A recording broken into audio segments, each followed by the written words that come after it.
Pinuri ni USC Golden Tigers' head coach Kung Fu Reyes ang husay ng kanyang volleyballs matapos ang magandang start sa Shakey's V-League Reinforced Conference. Posible rin daw na makabalik na para si team si high-flying spiker Cherry Ann Rondina sa susunod na game. Ang buong detalye ihahatid ni teammate Kay Asuncion.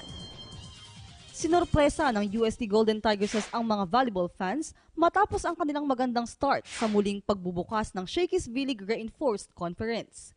Kaagad na nagposte ng 4-0 start ang Espanya-based squad para sungkitin ang solong liderato sa torneo. Nauna nang dinomina ng Golden Tigers ang Philippine Air Force, Philippine Coast Guard at Balipure Purest Water Defenders at matapos ito ay pinalazap din ng talo ang UP Lady Maroons noon lamang Lunes. Full domination ang ginawa ng UST kontra UP sa game na nagtapos sa 3 sets, 28-26, 25-19 at 25-18. Ayon kay head coach Kung Fu Reyes, na ipapakita na ng kanyang mga players ang galing at composure, dahilan para makuha ang 4-game winning streak.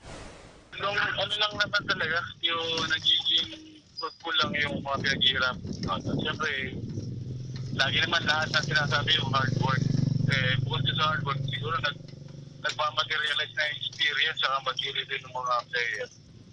Ayun, yun man ang ginagawa namin, kaya lang, mas marami yung mali. Ngayon, this time naman, kaya siguro na i-convert na namin sa points yung mga ginagawa na dati na error. Nag-error kami pero ngayon nakakabalik na kami na magpaaga. Pansamantala namang hindi nakalaro sa team si high-flying skipper Cherry Ann Rondina dahil sa paglahok nito sa 79th UAAP Beach Volleyball Championship kung saan siya ang tinanghal na kampyon at MVP. Habang wala si Cherry Bomb, pinangunahan muna ni former UAAP Rookie of the Year EJ Laure ang team. Nakatakda namang muling sumabak sa training sa indoor court si Rondina para makapag-suit up sa team. Siguro, baka kasi mag-training pa rin naman sila sa indoor. Siyempre, mag-addict yun.